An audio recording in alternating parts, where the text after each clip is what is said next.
Біздегі емделушілердің үйіне келіп жатырмыз.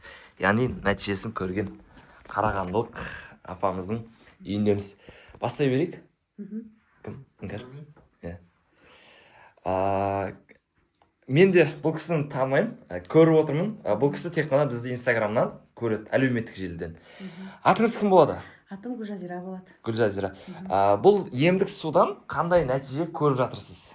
Енді бұл емдік суды менің өзім диагнозым негізінде панкреатит, сосын холестицит. Соның постоянно Тас бар да өтті? Жоқ, өтті именно тас жоқ менде. Толып қалады. Толып қалады. Кішкене тамақ жесем сразу толып қалады. Содан кейін жыл сайын мен дәрігерде осы ноябрь айында, содан кейін апрель айында жылына 2 рет не аламын. Дневной стационар аламын, система аламын. Пан 4 енді өзінің емдері бар ғой, өзіңіз білесіздер. Постоянно система аламын, жылына 2 рет. Кейде жылына 2 рет 6 ай сайын дейді ғой. Сол 6 айға жетпей кезде экстренада барып нететінмін. Аяқ астынан солай приступ болып солай. Содан енді осы Инстаграмнан көріп, осы суды соған осыны барып алайықшы, ішейікші деп 1-2 рет алып іштім да. Содан кейін тоқтаттым. Сосын тағы да неттім. Тағы да система алдым. Сосын кейін осы биыл нәтижесін көрдім. Вообще не алған жоқпын, системаға барған жоқпын. Ондай приступтар болған жоқ. Былтыр тамақ істеп тұрып, осылай жаңағыдай бүйрегімде приступ болды. Сосын скорый шақырып, соны айтты маған, сізде панкреатит сол деп.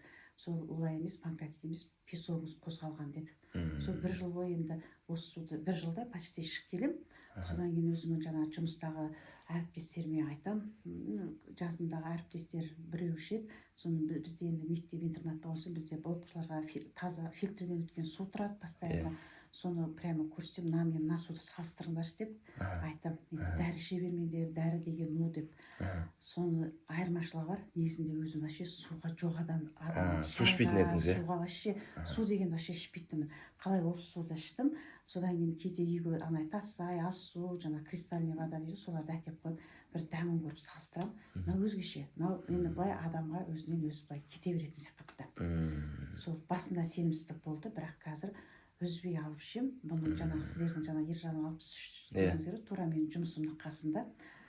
Дүние құрып кетсе де осы ішем. Содан кейін постоянно таңертеңгі дәрігерлер айтады, мезем, крионды ішіңіз постоянно, сонда сізде өтіңіз толмайды. Егер де осы дәрілерді ішпесеңіз, сіздің өтіңіз толып тас қайналып кетеді деп солай айтқан. Бірақ та мен енді қазір микрозим дегендерді көп ішпеймін. Енді кейде бір қонаққа шақырған дейді, қазақпыз ғой, сол кезде енді суды алып жүрмейсің ғой, сол кезде микрозим салып апарам, кейде ғана. Бірақ постоянно үйде осы суды ішемін. Кішкене ауырған кезде ішіп жіберем, как-то түк болмағандай сондай әсерде болады. Керемет. Рахмет сізге де. Ем бола берсін. Осылай біздегі Қарағанды қаласына келеміз деп Астанадан шыққан кезде видео жариялаған болатынбыз. Сол жерде комментарий жазып, осы судың нәтижесін көрдім деп жазған әпкеміздің қазір үйіне келіп отырмыз. Дәл солай, енді былайша айтқанда енді қуаныш қой. Дәріден құтылып жатсыз, жаңағы өттің толуынан ұйқы безгеп әсері болып жатса, ол үлкен қуаныш. Біз титтей болсын, өз әсерімізді бергізе алсақ, септігімізді тигізе алсақ, соның өзі қуаныш. Енді дәл сол сияқты әрбір қазақтың шаңырағында осылай қуаныш бола берсін, көбейе берсін. Енді тұрақты түрде тек қана біздегі емдік суды ішу керек. Соны ұмытпаңыздар, барынша бөлісіңіздер. Осы Қарағанды қаласы бойынша Ержанов 63 адресінен алсаңыздар болады. Сіздерді асыға күтеміз. Рахмет сізге үлкен әпке.